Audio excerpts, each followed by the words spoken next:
first unit we are looking at today is LR AGL Super Gogeta. This unit, I don't mind the Angel Goku form at all. I do not mind LR AGL Super Gogeta himself at all. That base form is just too bad. And here's my issue, right? A lot of people justify this unit. Like, oh, this unit's better than LR Tech Super Vegito in this short meta. In what world is this guy better than Super Vegito in this meta? Well, they're both dying. Like, no, Super Vegito is not dying in this meta. He has 90% damage reduction in slot 2 post-attacking. Before attacking in slot 2, he has 70% damage reduction. On turn 4, you can break Patara if you don't feel confident you're going to be able to go into Super Vegito, or maybe you don't have enough dupes that your Super Vegito is going to be strong enough to handle some of these bigger bosses, and you get guard and 90% damage reduction on turn 4. Like, you're not dying with him. But my issue with the Super Gogeta base form is there's nothing you can do to get out of it. His first turn is you're just holding your breath. Either you got a hidden potential dodge or he's not supering in the slot. Like, I took this Vegeta into the Raditz fight, you know, the new Red Zone Raditz fight, and he got obliterated by Raditz's AoE for over 1 million damage. Raditz, his AoE's only like a 2.8 mil AoE, and I think it goes out to a 4 mil or a 4.2 mil because Goku was present. But still, like, it's a 4 mil AoE, and you can't handle it. Like, I don't know what else you want me to tell you about this unit. This unit is just not good. It's so hard to use this unit in many scenarios. It's really hard for me want to use this unit. He dies to pretty much any super. He has not enough defense to handle how tough these fights are right now. If you can survive one turn, then yes, he's very good. Go into Angel, get your Usher, or get your Super Gogeta. Those two are definitely very strong. But dude, the base form, oh my gosh, dude, it's like running Go Frieza, right? Like, and before you'd hear me justify Go Frieza, like, oh, you only have to survive one turn. There's no boss strong enough one turn to kill Go Frieza. Yeah, now there's like 17 bosses that turn one will one shot any unit you have. Look, the meta has shifted, and Gogeta just sucks in it. All right, next unit is LR Fizz Omega Shenron. And before you guys, I already hear it. I already hear the keyboards typing. I hear it. I hear the clinking. Stop. I am not saying he's not good. That's not what I'm saying here. I think Omega Shenron's great. I think Blue Zones increased his value significantly. I think Omega Shenron is not the worst Global Dokkan Campaign LR anymore. In fact, I think he's the third best. But here's the thing. I think he's the third best, which means you know, I have 2 above him, which is the Blues and G4. Some people don't. Some people have Omega Shenron over Blues. Omega Shenron have over Omega. I can't even speak, guys. Sorry. Omega Shenron over Super Saiyan 4 Gogeta. Omega over both of them. My thing is I've seen a lot of Omega Shenron over G4 or over the Blues just because of the Blue Zone fights. And look, the Blue Zone fights are difficult. Like they are. We're gonna call a spade. But outside of stage 2 and stage 3, right? Stage 4 and stage 5, all 5 of the GDC-LRs can handle, right? I mean, the Gohan tag units of Goten and Trunks does struggle against that stage 5, but G4 absolutely obliterates stage 4. The Blues can handle stage 4 as long as you get your Vegito active out fast enough. And of course, they don't get hit by a Goten and Trunks super. But, you know, that's about it, right? Like, so Omega Shenron's value of being able to debuff, and that is important, right? It does exist, but there's not a lot of fights right now outside of those Blue Zone fights, and that's outside of, like, you know, the Rose Mossy fight that you can debuff. And I'm not saying those fights are not important. They're all very difficult fights. They're the hardest fights in the game. So I understand Omega Shenron's value, but G4 and the Blues also have value in those fights as well. G4's damage is so high that he can blitz all these fights, and that his damage almost becomes a team protecting mechanic. And of course, the Blues are just very strong. They're a very good all-rounder, right? They don't really specialize anything. They're not like lowering stats. They're not protecting the team. They're just good, right? Like, I mean, I guess if you want to say that they're better, if Omega's better than the Blues, I guess. I mean, I still think the Blues are just better because of the dodge and just the consistency of being able to be used in multiple events, even outside the ones we have right now. Like, Omega can't fight the clone fight. Omega's value in the Shadow Dragon boss rush is not important. Again, even in the Rose Mossy fight, he can struggle if you don't do things properly. He can get super by Rose and still die. He struggles in Special Battle Stage 2 against them. He could struggle against G4's Blue Zone, or sorry, Special Battle. So, like, Omega has a ton of value, right? But I just don't know if I can put him over the Blues or G4. That's the reason why I have him on this list, because I've just seen a lot of people hype him up. And look, I get it. The GT Boss's Revival is very hyped, but I cannot put him above either of those two. But I do think Omega Shenron is very good. But again, I've seen some people even say he's the best GDC LR, and I just cannot agree with it in the overall content, right? All right, next we have the LR Fizz Kale and Caulifla. This unit is way too overhyped for me, man. Like, I don't get it. I actually don't get why people like this unit. Like, I play this unit all the time, right? I mean, I just play them and I don't get it. I actually don't get it. Their team sucks. They're a Universe 6 lead, right? I mean, you could run them on Hit's team and that's fine, but like, you're forced to, like, if you're running them on the most optimal scenario possible, you're running 2 of them, right? And people are saying they're better than Beast. I don't agree.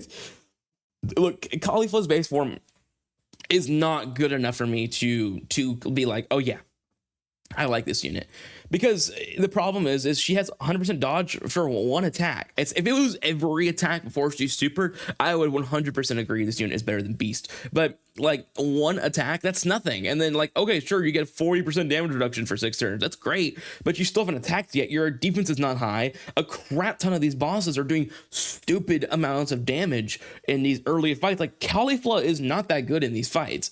Kale, sure, when you get her out, it's okay, but even then her defensive abilities can struggle against some of these crazier bosses we've seen recently. Like, they're a okay unit, but it's just not like, I'm not sitting here and being like, oh yeah, this guy's better than Beast. I don't get it. And you're like, well, this is more so the argument when they released. I still didn't see it. Like, Beast wasn't aging. Like, Beast was handling full power Jiren when he came out after his intro's gone, right? And this was with, you know, taking that with a crit super from him. I'm pretty sure that was without active too, if I recall correctly. It was no active, no intro, and he took it for 600k from full power Jiren's crit super. So like, I don't know. It's just, to me, it's like, are we really going to say this unit was better than Beast? I don't think so. I see this unit get hyped up a lot, especially by Truth. I mean, because it's a Kale and Caulifla card, so let's be real. But I mean, look, I do. Oh, sorry, 60% damage reduction, I guess I should say, because it's before she attacks. But it's like 60% damage reduction is not cutting it if you have low amounts of defense. You could even see with the Blues, right? The Blues have like 1.2 mil defense, I believe, and 60% damage reduction before they attack, and they could still get easily caught if they get hit by a super. But here's the thing: is Caulifla doesn't even have dodge, right? Like, she just has 60% damage reduction. She only gets her dodge after she attacks. Like, she has the 100% dodge, and then she has no dodge after that. I mean, I guess her links, right? Like, I'm pretty sure she has a link with 5% dodge. I'll have to check. Is it Battlefield Diva? I think so, right? Let me see here. Yeah, I mean, she has the 5% dodge on that, I guess, and you have a hidden potential dodge, but that's it. I mean, I don't know. To me, it just doesn't seem like a strong enough mechanic for me to consider her like that premium of a unit. Like, she's good, but it's not like, oh, she's so broken, or like, I think she was like, when she released, she was just way too high on the top 10 for me. All right, next unit we're looking at is INT Hit. This unit I had a lot of issues with even on release, and look, I get it, right? He has, especially when he transforms, he's very broken. I love Hit's transform state. You're really not going to get caught too often with him in there. His stacking increases significantly. On top of that, I mean, he has his Usher. He does crazy damage. Like, there's a lot of good things that go Hit's way once you are in Hit, right? Like, once you're in the transform state of Hit. But I don't love his base form. 70% dodge right away. And yes, he does build dodge every time he dodges. That is good, right? Like, that is a good mechanic. And you're like, well, isn't that similar to PHY Goku? Sure, but you have to consider 2 things. One, you have to fulfill the intro animation, which I guess, right, if you're running a full Universe 6 team, is not an issue at all. But let's say, for example, you're trying to run them outside of, you know, maybe on super bosses. Yeah, you could throw Kale and Caulifla on there. But if we're talking about these new short fights, I don't really want to run either Kale and Caulifla in these fights. I really just want to run Hit, and that's about it. And you can't. Like, you need to run one of those Kale and Cauliflas. And this is when there are 2 or another 2 or more tournament participants. So you have to run 2, actually. Oh no, there's just or 1 Universe 6. Yeah, okay. I'm reading this as I go, guys. Sorry, I have to refresh myself all the time because there's so many units and so many kids. It's hard to remember everything on top of my head. But yeah, so yes, you could run the LR Fizz Kale and Caulifla. Again, you already heard me say I don't like that unit a ton in the tech Kale and Caulifla. I don't love that unit in this current meta. I don't think she's bad once you get her to turn 3, but turn 1, 70% dodge is not my favorite, especially if you're gonna get hit by a normal and die, right? That's the problem with Hit, and that's the problem with tech Kale and Caulifla, is if they get hit by 1 normal against these bosses, they're dead. It's just over. right? Unless hits dodged a few times and then got hit, sure. But I'm talking about like first hit, because you gotta realize, right, you need to run the tech Kale and Caulifla, and then also you need to run the hit, and then, you know, tech Kale and Caulifla can get hit and they die. So if you really only want to run hit, you can't, because you would lose 20% dodge and 160% defense. Like, you need to run one of them in order for him to be in a decent position. And then sure, if you start building up, he's fine, but it's just, I've seen a lot of times in this unit, you get hit once and he just dies, and then you restart your run because he has no defense, right? He has 0 defense before he has a 200% attacking defense, 160% defense, and then he has the 100% attacking defense when attacking. So he has a decent amount of defense, but it's just like these bosses are doing like 4 mil normals turn 1, right? And without him dodging like a few of those, he's just getting you sent back to the title screen. So again, I do enjoy this unit once you get him transformed. I just think people hype up this hit a little too much. People talking about like, oh, he's better than Kid Goku, he's always better than Kid Goku. No, not really. I mean, right now, if you want to make the case of being better than AGL Kid Goku, I necessarily wouldn't disagree with it. I think AGL Kid Goku also struggles significantly in the shorter fights, but I mean, I would still say generally though, I mean, if we go back to a longer meta, I still like AGL Kid Goku better than Hit. Alright guys, I'm going to stop this video for 1 second because this video is sponsored by G Fuel. If you guys enjoy these products, there is a wide range of all kinds of products. The favorite ones, of course, for me are the ones with the Dragon Ball flavors. They have the Kamehameha, the Super Saiyan, the Evil Emperor, and the new line of Cell Saga products.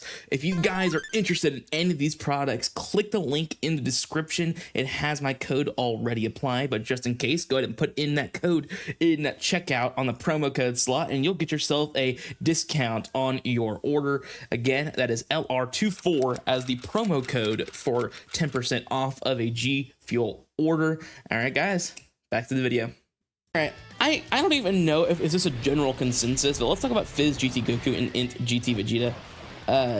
I had a video up recently. It was the best aging EZAs, or the EZAs that won't age, and then I saw someone say GT Goku and GT Vegeta, and the reason why they're on this list is not because of that one comment of what someone said. I've just seen a lot of, over time, I've seen a lot of people talk about these two as if they're like so broken or something like that. It was just funny because when they released, like, you know, when the EZAs came out, a lot of people were underwhelmed with what they did, and now people are glazing them to the ground. Maybe because the GT Heroes has a team now, and, you know, Super Saiyan 4 Gogeta is cycling that 140% defense, and, you know, then of course Super Saiyan 4 Goku gives them the 10% damage reduction, and then of course the additional 44 attack and defense on Super. You know, is it those elements that make them just seem so much better? Maybe, but it's just like, look, he has 40% damage reduction and raw stats, no guard, nothing else.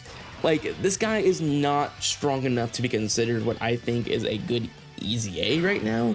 Like, I mean, they might be a top 20 TUR, but like, they're not sniffing top 10, and they're really not top 15. Like, I don't love these guys. How about that? I think a lot of people hype these guys up way too much. We have so many bosses right now that hit way too hard for these guys to be competent at all. Like, I've seen people try to run in GT Vegeta in these fights, and I just seen them get sent to the moon because they're not built to handle how strong these fights are. Now, granted, of course, right, I mean, you get a ton of orbs, maybe, right? Because you got to remember, they have a 30% attack and 20% defense per key spirit obtained when attacking. So let's just say, for example, you picked up 10 orbs, you would have 200% defense. That'd be a multiplicative 200% defense, which is 3 times the amount of defense he has at that moment. And then, of course, you get more. Let's say you double that. You get 20. It would be times 5 to the amount of defense he has. It would be multiplicative 400% defense. So sure, right? Like, I'm sure there are scenarios where you could like, oh, look at this clip. He tanks Rose Super because he has 23 orbs or something like that. Sure, but it's just like, I don't know. I just wouldn't say that I would necessarily count on this unit to consistently be able to tank something like that. Same thing with Vegeta, because again, like I said, you have to be able to get orbs to do that. Like, the orb collecting is always going to be the hardest part for this unit. And again, I mean, you have units that, like, right now, we have the luxuries, right? There are tons of luxuries right now in terms of, per se, how do I want to frame it? Like, there's a ton of luxuries right now because there's a ton of orb changers, right? There's a ton of orb changers right now. And yes, I know you're gonna say, well, okay, doesn't Vegeta get 30%, you know, defense from orbs, and doesn't he get 30% damage reduction from orbs? He does. But that would also mean, again, for Vegeta's scenario, and he has guard too, right? It's like Vegeta can, in certain scenarios, look really good, but you need so many orbs for that to happen, right? Like, you need like 10 orbs will get you 300% defense multiplicative, 30% damage reduction, and guard. Like it's still not high enough. But if you get 20, sure, you have 600, or you have what was that? 600% defense, 60% damage reduction, and guard. Yeah, in that scenario, he would look pretty good, and especially with the 140% defense cycling around from the Gogetas and the extra 10% damage reduction from Goku. Like, in that scenario, yes, but the fact that you need 20 orbs for that to happen is unrealistic. And yes, again, I know it could happen, I suppose, but it's just, I'm not holding my breath waiting to see him have guard 60% damage reduction and a multiplicative 600% defense. It's just not a common thing to see, and you need someone like Tech DBS Gogeta to pop as active in order for something like that to even occur, right? Or like the Broly trio to change all those orbs, right? Those are the scenarios you would have to see for these guys to look as good as people say they are. All right, next is going to be kind of controversial. Well, I'm going to talk about Super EZA Fizz Vegito Blue. I don't hate this unit. I don't like this unit, right? It's the same thing as running really any other dodge unit in this game. He's dodge or die, right? Like, against normals, clearly not, right? His normal protection is great. That's awesome, right? He also has, of course, the great 2-turn support for super class allies. You know, that's great and all. And I still think Vegito Blue's kit is a good kit because you do have to consider the fact that he has something against super attacks, right? Like, Vegeto's in the past have something against them, but not really. This guy actually has at least a fail-safe against supers. It's not like if he gets super, he dies, right? At least it's not that. But, I mean, it's still kind of like that if he doesn't dodge. If he doesn't dodge, he dies, right? Like, it's simple as that against a super attack. And it's still not the worst thing in the world. I just don't think, because I've seen a lot of people talk about, oh, this guy is like the #1 TU1, right? And it definitely has changed due to G4 and the STR Super Saiyan 4 Goku. But I've still seen some people talk about this guy over the STR Super Saiyan 4 Goku, and I definitely disagree. I mean, 7 mil defense and 30% damage reduction for the Super Saiyan 4 Goku, that's a really solid thing, and that's not even considering AGL Super Saiyan 4 Goku support on the team as well. So, I mean, this Vegito Blue, I think, is fine. I mean, he's gonna age well because of the dodge on super, and again, his heavy normal protection is gonna allow him to be valuable against bosses eventually. For example, when we had the Fusion Zamasu meta, right, a lot of people ran the Fizz EZA Super Vegito because he could handle the Zamasu's normals, right? 80% damage reduction, and he also was Fizz versus an enemy, you know. So, I mean, he had a lot of protection against that to allow him to be strong enough for that. But again, Super Vegito has that same thing, but he doesn't have a great super attack protection, which is the reason why he's on this list for me. I mean, for you to be the best CR in the game, you're gonna need to be able to handle supers. He cannot do that, and it's not his fault. It's just the design of these Vegito cards was to handle normal attacks, counter them, and be fun. But yeah, I mean, super attacks are pretty scary right now, and only having a 50% chance to dodge it is fairly scary. I get he does have the additional 30% chance to dodge, but you also have to be under 70% HP, right? Otherwise, you're only having 50%. It's a coin flip whether you're gonna live or not.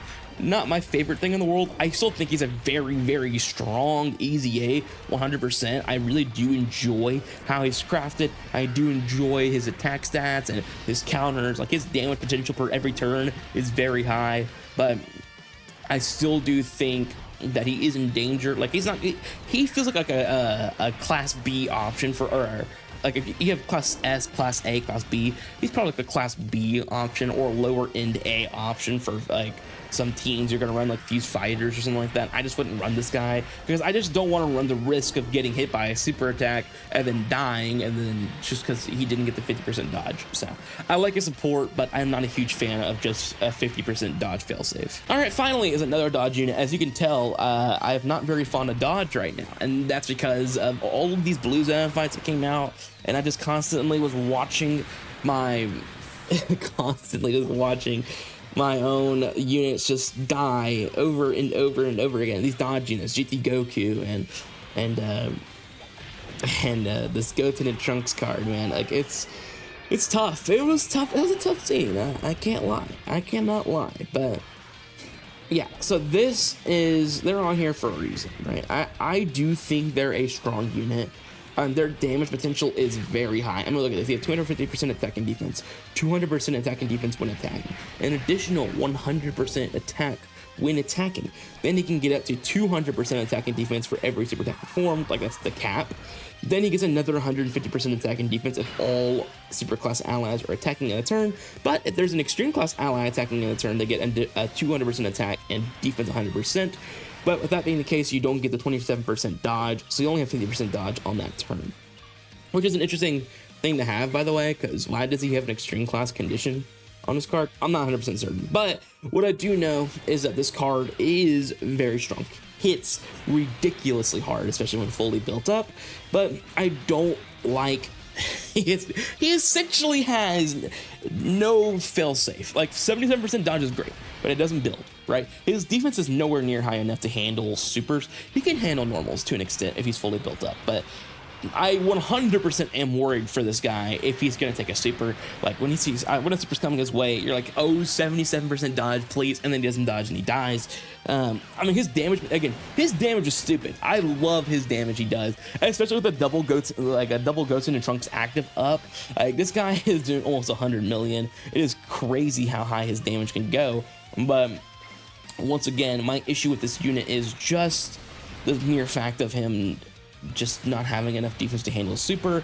Again, I'm just not a huge fan of just having these right now. I'm just not a huge fan of dodge units right now. I want them to be able to handle attacks, and when it's so scary that you can't handle even normals right now, and it's not their fault, it's just what the blue zone fights are, you know, you start to lose value. I do think once the meta progresses more, they will look a lot better, sure, but once again, they're still a unit that's only going to have 77% dodge, and it's just how it's always going to be. Now granted, they do get an additional 10% dodge from the Goten and Trunks if you're running double Goten and Trunks, sure. Right, they do get that, and that is nice for them. That allows them to do that. But if you don't have that up, they only have that 77% dodge, and it's just, to me, it's just not enough when you can't handle a super attack. But that's just me. But let me know what you guys think in the comments below. Do you guys agree with the list? Do you guys disagree? I want to hear what you guys think. I mean, I'm sure there's going to be some controversial takes in here, and I hope you guys, you know, start talking about it. You know, give me your reasons why you think some of these guys should be on this list, why you think some of these guys shouldn't be on this list. But let me know in the comments below what you guys think. If you guys enjoy the Dokkan Battle content, click the first link in the description below. That is not the G Fuel link. It will be to all of my voice content, and the second one is going to be all of my Dokkan Battle content videos in general. If you guys enjoy G Fuel products, make sure to click the link in the description below for 10% off all orders, and I'll see you guys in the next one.